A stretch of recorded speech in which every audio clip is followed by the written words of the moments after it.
अपने मन में डूबकर पा जा सुरागे जिंदगी। तू अगर मेरा नहीं बनता न बन, अपना तो बन। तू अगर मेरा नहीं बनता न बन, अपना तो बन। हजरात, आज अक्सर लोग खुद को धोखा देते हैं, खुद को खसारे में डालते हैं, खुद को नुकसान की राहों से गुजार देते हैं और इल्जाम दूसरों पर लगा देते हैं। फलां की वजह से ऐसा हो गया, फलां की वजह से ऐसा हो गया। मगर किसी की वजह से कुछ नहीं होता। इंसान का किरदार इंसान की पहचान हुआ करती है। इंसान का तारुफ इंसान के खुद का किरदार हुआ करता है। आपका चेहरा भी एक तारुफ के लिए आपका चेहरा भी हुआ करता है।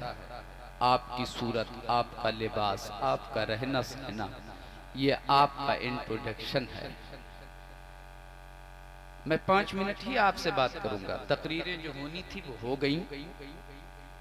बस ये कि मोहब्बत से मुझको भी मेहमान बनाया गया। मैं मेहमानी का हक अदा कर देता हूँ, आप मेजबानी का हक अदा कर दीजिए। हजरात, हो सकता है 5 मिनट के अंदर कोई जुमला मेरा तल्ख हो, बातों में कड़वाहट का एहसास हो, गुस्सा आने की जगह हो सकती है मेरी बातों में, मगर आप बुरा मत मानिएगा। जो बातें मैं करूंगा आपसे वो आपकी भलाई की खातिर। जब इंसान का जिस्म बीमार होता है तो आदमी डॉक्टर से राब्ता करता है। डॉक्टर अपनी तबीयत के मुताबिक नहीं बल्कि जो उसके लिए मुनासिब नुस्खा होता है वो नुस्खा देता है, और अगर वो कारगर साबित नहीं होता तो फिर वो नुस्खा बदलता है, वो दवा बदलता है, और उसके बाद भी अगर फायदा नहीं मिलता तो लास्ट पोजीशन ये है कि ऑपरेशन से काम ले लेता है। हजरात, तकलीफ तो होती है मगर मर्ज दूर हो जाता है, बीमारी खत्म हो जाती है। मैं आपसे सिर्फ ये कहना चाहता हूँ, मेरे एक एक जुमले को अपने दिलो दिमाग में उतारिए। किसी भी जलसे में आप जाएंगे, अगर 100 आदमी उस जलसे में है तो 100 के 100 आपकी बातों से इत्तेफाक नहीं रखते। 2-4 लोग अगर आपकी बात मान लें तो ये बहुत है। मक्का की सरजमीन पर मेरे मुस्तफा ने जब नबूवत का ऐलान फरमाया था, गौर से सुनिएगा, जब नबूवत का ऐलान फरमाया मेरे मुस्तफा ने, मक्का के लोगों अल्लाह एक है मानो, ए दुनिया के लोगों मैं उसका रसूल हूँ, मुझे रसूल तस्लीम करो, एक अल्लाह की इबादत करो, एक अल्लाह की बंदगी करो, एक अल्लाह की बारगाह में अपनी पेशानी टेक दो, पत्थरों की पूजा छोड़ दो, दरख्तों को पूजना छोड़ दो, सूरज को पूजना छोड़ दो, आओ अल्लाह की इबादत करो, मुझे अल्लाह का रसूल मान लो। मेरे मुस्तफा फरमाते हैं, मक्का के चौधरी दाएं बाएं झांकने लगे, मक्का के कुरैश आगे पीछे देखने लगे, कुछ लोग किनारे हो गए, बुजुर्गों ने तो नजर अंदाजगी कर दिया। नौजवानों का काफिला आगे बढ़ा, नौजवानों की टीम आगे बढ़ी, नौजवानों की जमात आगे बढ़ी और वो मेरे साथ हो गए। सुभान अल्लाह, सुभान अल्लाह। हजरात, आज मैं अपने नौजवान दोस्तों से ये अर्ज करना चाहता हूँ, जलसे का मकसद होता है एक अच्छा मुआशरा तश्कील दिया जाए, एक अच्छा समाज बनाया जाए, ऐसा समाज, ऐसा मुआशरा जिससे इंसानों की रहनुमाई हो सके, आदमी राहे रास्त पर चल सके। हजरात गिरामी, अगर नौजवान भटक गए तो मुआशरा भटक गया, अगर नौजवान बेराह रवी का शिकार हो गए तो समाज में कोई अच्छा आदमी दिखेगा नहीं। हजरात, नातखानी समाअत करना, तकरीर समाअत करना, ये आप ही का काम है। आप सुनिए इसलिए ताकि आपके इल्म में थोड़ा सा इजाफा हो, गुनाहों से आप बच सकें। नौजवान अगर मुतहर्रिक हो गए, अगर नौजवानों का ज़हन व फिक्र बदल गया तो एक अच्छी टीम तैयार हो सकती है समाज के अंदर। मैं आप आपसे अब ये अर्ज करना चाहता हूँ, हमसे गुनाह हो जाया करते हैं, हमसे खताएं हो जाया करती हैं, हम चलते चलते अपनी जिंदगी की राहों में कहीं कहीं मिस कर जाया करते हैं। आखिर वो कौन सी चीज है जो हमें रास्ते से हटा देती है? आखिर वो कौन ऐसी शय है जो हमें गुनाह पर आमादा कर देती है? आखिर वो कौन ऐसी चीज है जो अल्लाह की रहमतों से हमें दूर कर देती है? आखिर वो कौन ऐसी चीज है जो रसूलुल्लाह की नाराजगी का सबब बन जाती है? मैं आपसे ये कहना चाहता हूँ, हमसे गुनाह होते हैं, मगर आपसे कहूँ कि गुनाह हो जाते हैं तो गुनाह करते वक्त हमारा ख्याल तो ये होता होगा ना कि खुदा देख रहा है, खुदा देख रहा है। कमजोर से कमजोर ईमान हो फिर भी ये अकीदा हमारा होता है कि खुदा देख रहा है, खुदा देख रहा है। कोई देखे न देखे, खुदा देख रहा है। हजरत गिरामी, बस थोड़ी सी बात सुनिए। हजरत यूसुफ अलैहिस्सलाम हैं, जुलेखा ने बंद कमरे में, यूसुफ अलैहिस्सलाम कमरे में हैं, बंद कर दिया अंदर से दरवाजा जुलेखा ने दरवाजे की कुंडी जब अंदर से बंद कर दिया, अब उस कमरे के अंदर कौन है? एक जुलेखा है और एक यूसुफ अलैहिस्सलाम है। अल्लाह के मुकद्दस नबी हैं। अमूमन इंसान गुनाह छुप के किया करता है, इंसान गुनाह अकेले में किया करता है, गुनाह इंसान तारीक रात में किया करता है, गुनाह इंसान चौराहे पर मैदान में ही किया करता, बंद कमरे में गुनाह किया करता है। और ख्याल क्या होता है, गुनाह करते वक्त मुझे कोई देख न सके। अल्लाह अकबर, हमसे भी गुनाह हो जाते हैं और हमारा ख्याल गुनाह करते वक्त ये होता है कि खुदा देख रहा है। कोई देखे न देखे, खुदा देख रहा है। कोई नहीं देखता मगर खुदा देखता है। अब आपसे ये कहूँ मैं, जुलेखा ने क्या किया? कुंडी लगाई और उसके घर के अंदर बुत रखे हुए थे जगह बजगह, जिसको उन्होंने खुदा बना रखा था, जिसको अपना माबूद बना रखा था, जिसके आगे वो अपना सर टेका करती थी, उस पे पर्दा डालना शुरू किया। यूसुफ अलैहिस्सलाम ने इरशाद फरमाया, जुलेखा ये क्या कर रही हो? तो वो जवाब देती है कि ये मेरा खुदा है, ये मेरा माबूद है। अपने खुदा के सामने गुनाह करते हुए हया आती है, अपने खुदा के सामने गुनाह करते हुए हया आती है, शर्म आती है। मैं पर्दा इसलिए डाल रही हूँ ताकि गुनाह छुप के कर सकूं। यूसुफ अलैहिस्सलाम फरमाते हैं, ओ जुलेखा पागल हो गई हो, वो तो बुत है, न देखने की सलाहियत है, न बोलने की सलाहियत है, न पकड़ने की सलाहियत है। जो देख नहीं सकता तू उससे डर रही है। हमारा खुदा वो है, बंद कमरे में रहो तो भी देखता है, बंद कमरे में रहो तो भी वो देखता। उससे क्यों नहीं डरती हो? पर ये जुमला था, गुनाहों से महफूज हो जाती है जुलेखा। मैं आपसे कहना चाहता हूँ, हमें जब इस बात का इल्म है कि खुदा देख रहा है, गुनाह करते वक्त ये ख्याल आ जाएगा कि खुदा देख रहा है, फौरन आदमी गुनाह से रुक जाएगा। और अगर गुनाह से नहीं रुकता, ख्याल ये है कि खुदा देख रहा है, फिर भी गुनाह से अगर नहीं रुकता, तो बताओ हमसे बड़ा दिलेर कौन हो सकता है? इतनी बड़ी दिलेरी, हम जान रहे हैं कि खुदा देख रहा है, फिर भी हम गुनाह से नहीं रुकते। इसका मतलब ये है कि हम खुदा से नहीं डरते। हम आप तमामी लोगों से अर्ज करना चाहते हैं, हम में कोई ऐसा आदमी आपको नहीं मिलेगा जो ये कहता हो कि मुझे सबसे डर लगता है। हर आदमी यही कहता है, मुझे किसी से डर नहीं लगता, सिर्फ अल्लाह से डर लगता है। मैं किसी से नहीं डरता, सिर्फ अपने परवरदिगार से डरता हूँ। मुझे किसी से डर नहीं लगता, सिर्फ अपने परवरदिगार से डरता हूँ। मगर मैं कहता हूँ, तुम झूठे हो। अगर खुदा से डर रहे होते तो फिर सजदा हमसे क्यों छूटता? खुदा से डर रहे होते तिलावत हमसे क्यों छूट जाती? खुदा से डर रहे होते तो फिर हम गुनाह क्यों करते? जो गुनाह से रुक जाता है वही खुदा से डरा करता है, वही परवरदिगार। हम अगर खुदा से डरते तो गुनाहों से रुक जाते, हम गुनाहों से नहीं रुक रहे हैं, इसका मतलब ये है कि हम खुदा से नहीं डर रहे हैं। बात मेरी खत्म हो गई, अब कुछ कहना भी नहीं है। अल्लाह ताला फरमाता है अलम यालम बि अन्नल्लाह यरा, क्या तू नहीं जानता है कि तेरा खुदा देख रहा है? क्या तुझे खबर नहीं कि खुदा देख रहा है? क्या तुझे पता नहीं कि खुदा देख रहा है? हजरत अब्दुल्ला इब्ने उमर फरमाते हैं मैं एक सफर में था, और 2 मिनट बात कर ले क्या? फरमाते हैं हजरात, हालांकि जहन में बड़ा खाका तैयार कर रखा था कि आपसे मुझे कुछ बात करनी है, मगर कोई ज़रूरी नहीं है कि वक्त जो मैं चाह रहा हूँ वही वक्त मिले। जिस वक्त में मैं तकरीर कर रहा हूँ, अगर मुझसे पहले तकरीर करवा ली जाती तो इस वक्त में अल्लामा शहाबुद्दीन सकाफी साहब को बोलना पड़ता या अल्लामा शहादत साहब को बोलना पड़ता, है कि नहीं? कोई ना कोई तो इस वक्त में बोलते, उनके सामने भी तो इतने ही लोग होते ना, तो इसमें शिकायत की क्या बात है?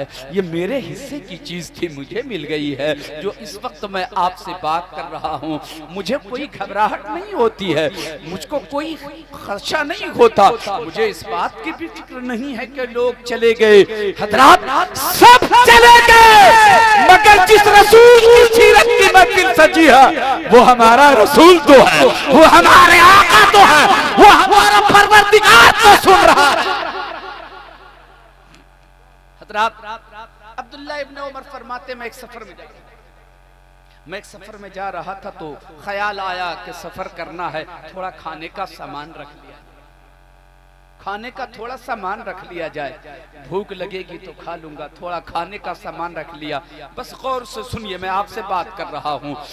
थोड़ा सा सामान रख लिया। वो कहते हैं कि मैंने सफर शुरू किया, चलते चलते चलते जंगल आ गया, जंगल में सफर शुरू हुआ।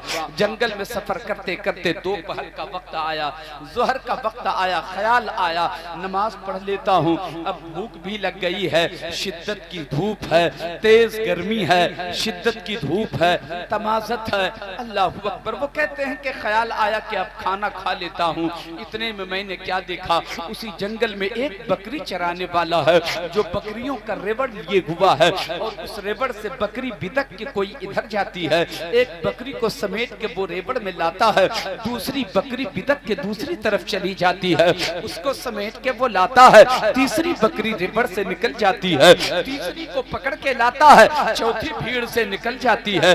बस वो दौड़ता जा रहा है, दौड़ता जा रहा है।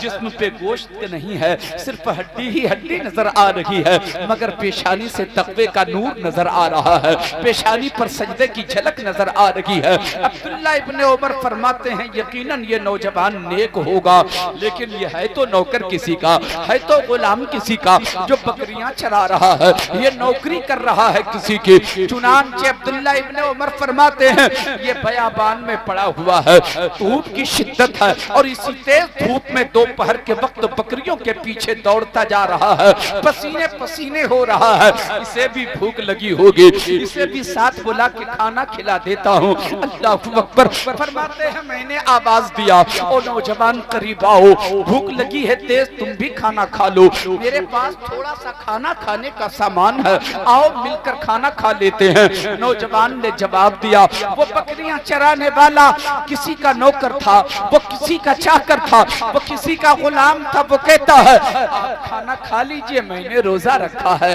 अल्लाहु अकबर। अब्दुल्ला इब्ने उमर फरमाते हैं उसने कहा कि मैंने रोजा रखा है। ख्याल आया इतनी तेज गर्मी है, इतनी तेज धूप है, ये पसीने पसीने हो रहा है, बकरियों के पीछे दौड़ता चला जा रहा है, तो रोजा कैसे रख रहा है? ये कहीं ऐसा तो नहीं है अपने तकवे का धौंस जमा रहा है, अपनी इबादत का धौंस जमा रहा है, अपने अच्छे होने की बात करना चाहता है, उसका इम्तिहान लिया जाए। चुनांचे अब्दुल्ला इब्ने उमर फरमाते हैं आपने रोजा रखा है? हाँ मैंने रोजा रखा है। अल्लाहु अकबर। वो किसी का नौकर है मगर रोजा रखा है, किसी का गुलाम है मगर चिलचिलाती धूप में रोजा रखकर बकरियां चरा रहा है। वो कहते हैं ठीक है चलो एक काम करो, इतनी सारी बकरियां तुम चरा रहे हो, एक बकरी मेरे हाथ बेच दो, एक बकरी मेरे हाथ बेच दो। अल्लाह अकबर। उस नौजवान ने कहा, उस नौजवान ने कहा बकरियां कैसे बेच दूं, बकरी कैसे बेच दूं, इस बकरियों का मालिक तो कोई और है, कोई मालिक तो कोई और है, मैं दूसरे की बकरी कैसे बेच सकता हूँ। कहा अरे बेच दो ना, मैं उसकी कीमत तुझे दे देता हूँ, तुझे पैसे मिल जाएंगे, मुझे बकरी मिल जाएगी। कहा कैसे बेच दूं, ये बकरियां मेरी नहीं है, ये बकरियां किसी और की हैं, मेरे आका की बकरी है, ये मेरे मालिक की बकरी है। कहा तेरा मालिक देख तो नहीं रहा है ना, तेरा मालिक तो घर पे पड़ा हुआ है, वो तो आराम कर रहा होगा, वो तो ऐश कर रहा होगा, तुझे जंगल भेज दिया है बकरियां चराने के लिए, तू बकरियों के पीछे परेशान है, एक बकरी मेरे हाथ बेच दे, मैं पैसे दे देता हूँ।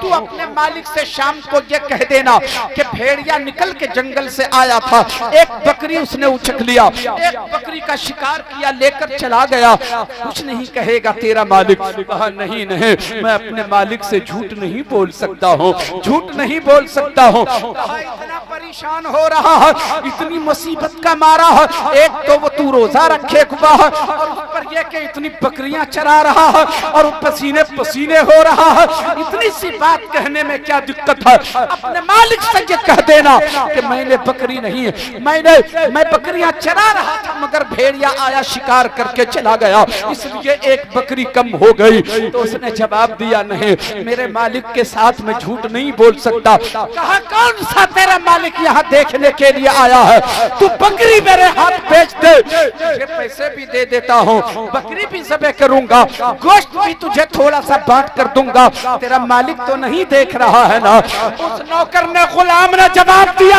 हाँ हाँ मेरा मालिक तो नहीं देख रहा है, मगर ये बता के जो पूरी कायनात का मालिक है वो देख रहा है कि नहीं देख रहा है, जो पूरी कायनात का मालिक है वो देख रहा है कि नहीं। अब्दुल्लाह इब्ने उमर फरमाते हैं क्या सुहाना वक्त था, वो क्या सुहाना जमाना था, वो क्या सुहानी घड़ी थे, वो कितनी अच्छी जिंदगी थे, जब बकरियां चराने वाला जानता था कि खुदा देख रहा है। आज का पढ़ा लिखा इंसान भी ये महसूस नहीं कर रहा है कि खुदा देख रहा है, लाइब्रेरिया छान डाला है, डॉक्टर हो गया है, इंजीनियर हो गया है, मगर अब तक ये पता नहीं चला कि खुदा देख रहा है। गुनाह पे गुनाह करता चला जा रहा है और एहसास नहीं कि खुदा देख रहा है। सबसे छुप सकते हैं हम, परवरदिगार से नहीं छुप सकते। बस यही कह के आज मैं रुखसत हो रहा हूं, कोई देखे ना देखे खुदा देख रहा है।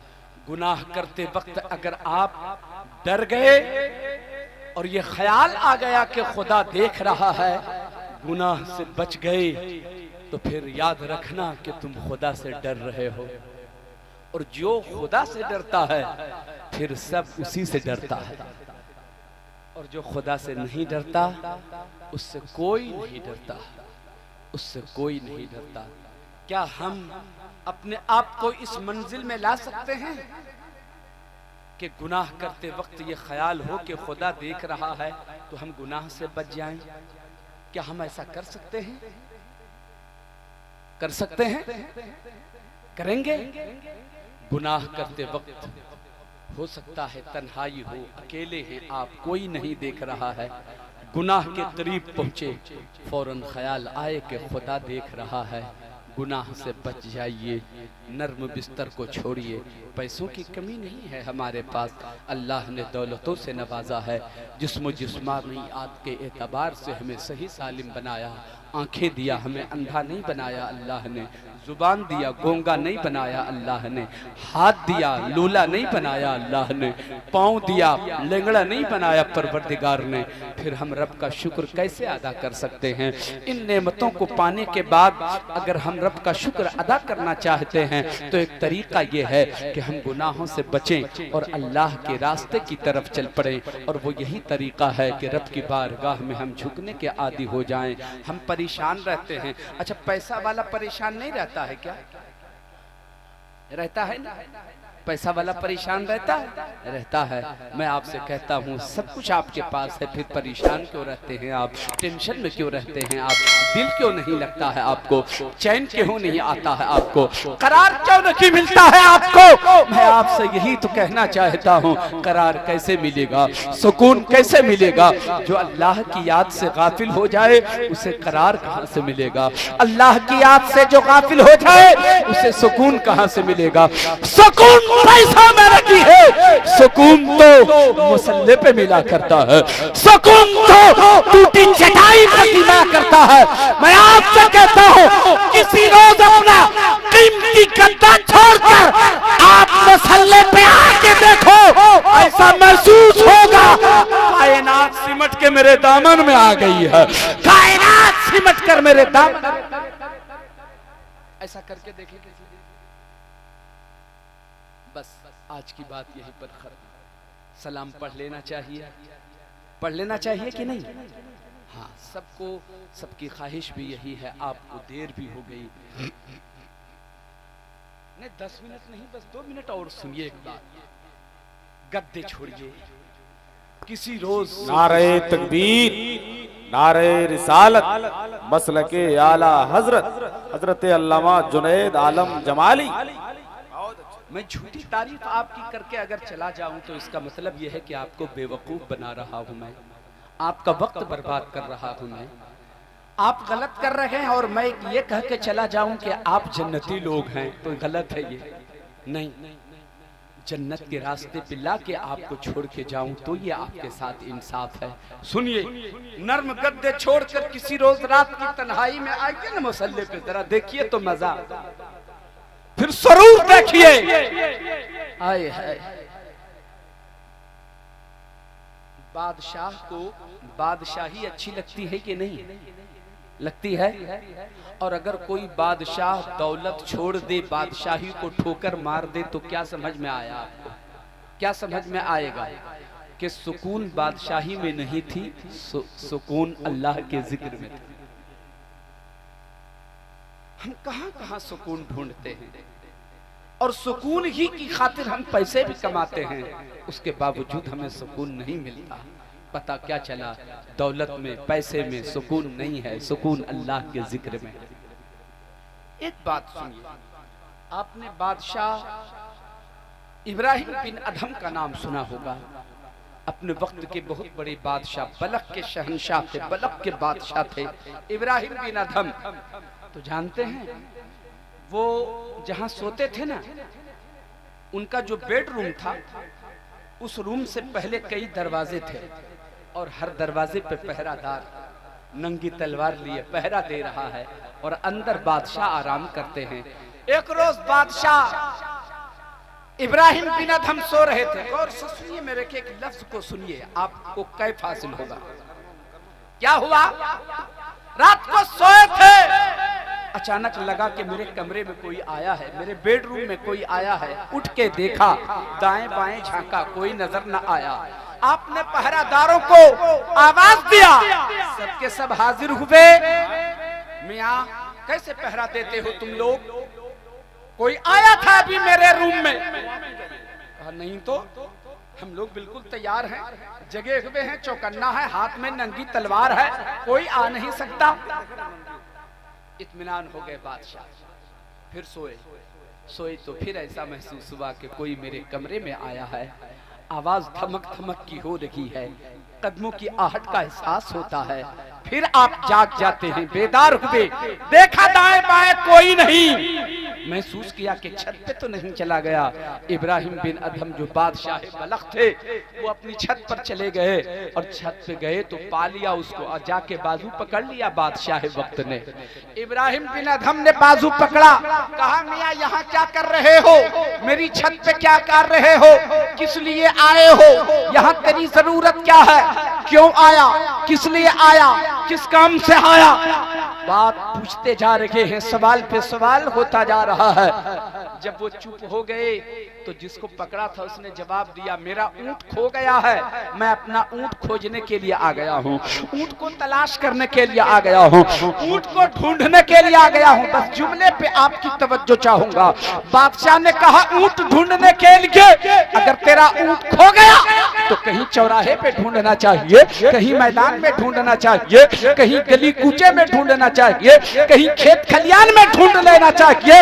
ऊंट कहीं छत पे मिला करता है। उसने पलट के जवाब दिया, बादशाह अगर ऊंट छत पे नहीं मिलता तो नर्म गद्दे पे रब नहीं मिलता, नर्म गद्दे पे रब नहीं मिलता। अगर ऊंट छत पे नहीं मिलता है तो फिर अपने रब को गद्दे पे क्यों ढूंढ रहे हो? अगर रब की तलाश हो तो मसल्ले पे तलाश, मसल्ले पे तलाश। बस उसी इब्राहिम बिन अदहम की एक बात और कर देता हूं। इब्राहिम बिन अदहम जिस गद्दे पे सोते थे ना, 100 केजी 100 किलो गुलाब फूल की पत्तियां पहले उस पे बिछाई जाती थी। सोचिए आप, हमारा गद्दा 2-4 हजार का, 10 हजार का, 15 हजार का होता है। जिसके पास जैसे पैसे हैं उस हिसाब से अपने बिस्तर का इंतजाम वो करता है। तो बादशाह का गद्दा कितना कीमती होगा, कितना नर्म होगा, आरामदेह होगा। मगर उसके बावजूद वो बादशाह वक्त क्या किया? एक तो गद्दा कीमती है, नर्म है, सुकून वाला है, आरामदेह है, उसके बावजूद 100 किलो गुलाब फूल की पत्तियां उस पे बिछवाई जाती थी, उससे रेड़ी चुन के निकाल दी जाती थी, कांटे चुन के निकाल दिए जाते थे। सिर्फ गुलाब फूल की पत्तियां उस पे 100 केजी बिछवाई जाती थी। 1 कुंटल गुलाब फूल की पत्तियां बिछ जाती थी।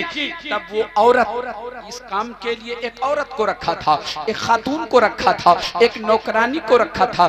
जब वो बिछा लेती थी बिस्तर, फूल की पत्तियां उस पे बिछा लेती थी, तब वो बाहर जाकर बादशाह से कहती, आपका बिस्तर तैयार है। तब बादशाह अंदर आया करता था, भाई साहब इको जरा और कम कीजिए, ऑपरेटर है यहाँ? नहीं है, इको कम होना चाहिए था। गौर से सुनिए, मेरी बात समझ में आ जा रही है ना आप लोग को? माशाअल्लाह। बिस्तर तैयार होने के बाद वो औरत जाकर कहती थी कि बिस्तर तैयार है, तो बादशाह आकर के सोया करता था। हजरात गिरामी, हर रोज का यही मामूल, हर रोज की यही ड्यूटी। एक रोज उस औरत ने ये सोचा कि ये बादशाह हर रोज 100 किलो इतने नर्म गद्दे पे 100 केजी गुलाब फूल की पत्तियां बिछवाता है, सोने में कैसा लगता होगा? सोने में कैसा लगता होगा? जरा चेक करके तो देख लेते हैं, जरा देखेंगे कैसा लगता है। कोई देख तो नहीं रहा है। मैं बाहर जाऊंगी, बादशाह से बताऊंगी, तब ना वो अंदर आएगा सोने के लिए। तो मैं जरा चेक कर लेती हूँ। एक रोज फूल की पत्तियां बिछा के वो खुद लेट जाती हैं, तो कमरा तो खुशबू से मुअत्तर था ही, खुशबू से मुअत्तर था। जब गुलाब फूल की पत्तियों की नमी का एहसास होता है, ठंडक का एहसास होता है, फौरन जैसे कि लेटी थी आंख लग गई। बस एक जुमला है, उसे सुनिए और यहीं पे बात खत्म कर देता हूँ। सलाम पढ़ते हैं। अल्लाहु अकबर। जैसे कि लेटी थी, आंख लग गई, नींद आ गई। जब नींद आ गई तो आ गई, सो गई तो सो गई। बादशाह बाहर इंतजार कर रहा है, वो औरत निकले तब ना अंदर जाए, वो खातून बाहर आए तब ना अंदर जाए, नौकरानी आके बताए कि बिस्तर तैयार है तब ना अंदर जाए। इंतजार करता रहा, देर हो गई। बादशाह सोचने लगा मालूम क्या है, आखिर मामला क्या है। इतना वक्त तो उसको बिछाने में लगता नहीं था, आज ज्यादा देर हो गई। वक्त गुजरता गया, देर हो गई तो बादशाह ने सोचा चलो चल के देखें जरा मामला क्या है। क्या बिस्तर अब तक तैयार नहीं हुआ है? क्या फूल की गद्दियां अभी नहीं बिछी हैं? अल्लाहु अकबर। बादशाह अंदर आए तो देखा वो औरत सोई हुई है, नौकरानी उस बेड पे सोई हुई है। बादशाह को गुस्सा आया, जलाल आया, कोड़े उठाया और दे मारना शुरू किया। नौकरानी से कहा तेरी इतनी हिम्मत, तेरी इतनी जुर्रत कि तू बादशाह के बिस्तर पे सो जाए, आज तेरी खैर खबर लेता हूँ। कोड़े मारे जा रहे हैं। सिपाहियों को आवाज दिया, जल्लाद को करीब बुलाया, हर एक के हाथ में कोड़े थमाए गए। कोड़े सबको देने के बाद हुक्म दिया बादशाह ने, इस औरत के जिस्म पर इतने कोड़े लगाओ कि सारी चमड़ियां उतर के नीचे आ जाए, सारी चमड़ियां उतर के नीचे आ जाए। अब जब बादशाह के हुक्म की तामील हुई है, कोड़े लग रखे हैं, वो रो रखी है, कोड़े लग रखे हैं, फरियाद कर रखी है, कोड़े लग रखे हैं, रोती चली जा रही है, रोती रखी, फरियाद करती रखी, मगर कोई पूछने वाला नहीं, कोई सहारा देने वाला नहीं, कोई मददगार नहीं। बादशाह का हुक्म है, कोड़े लगाए जा रहे हैं, इतने कोड़े मारो कि बदन की सारी चमड़ी उतर के नीचे आ जाए। वो रोती रखी, चीखती रखी, मगर कोई उसकी फरियाद को सुनने वाला नहीं। रोती रखी, चीखती रखी, चिल्लाती रखी, फरियाद करती रखी। अचानक वो रो पड़ती, अचानक वो हंस देती है, अचानक वो मुस्कुरा देती है। सारा मंजर बादशाह देख रहा था। अचानक जो मुस्कुरा दिया तो हुक्म दिया बादशाह ने, जरा ठहरो।